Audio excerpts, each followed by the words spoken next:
Before Rome was an empire, it was a republic built on laws, traditions, and the promise of shared power. But behind the marble temples and grand speeches, corruption thrived. The Roman Republic, founded in 509 BC after the overthrow of its last king, was designed to prevent any one man from gaining too much power. Elected magistrates, a senate of elder statesmen, and popular assemblies were meant to keep balance. But as Rome expanded across the Mediterranean, vast wealth and new territories poured into the city, and with them came greed, ambition, and political manipulation. Roman elections were supposed to be decided by merit and service. In reality, candidates openly bribed voters with food, games, and outright cash, known as ambitus. Some candidates bankrupted themselves to win office, hoping to recover the cost by exploiting their position once elected.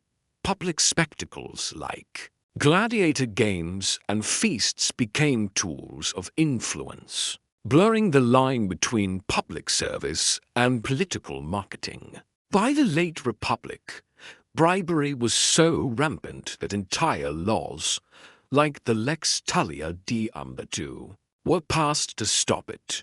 Yet it continued unabated. After Rome conquered new territories, these provinces were governed by Roman magistrates, praetors and proconsuls, who often saw their posts as opportunities for personal enrichment. They imposed heavy taxes, demanded bribes from locals, and seized valuable land. A notorious example is Gaius Verres, governor of Sicily in 70 BC, who extorted farmers, stole artwork, and abused his power so severely that Cicero famously prosecuted him.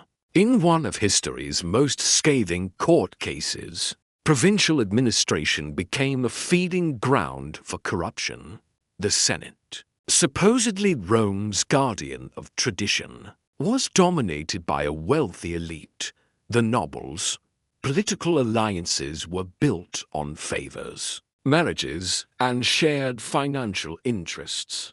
Legislation often served the rich, while the needs of common citizens were neglected. Senators blocked reforms that threatened their wealth, even when these reforms aimed to solve Rome's social inequalities. As corruption deepened, politics turned violent.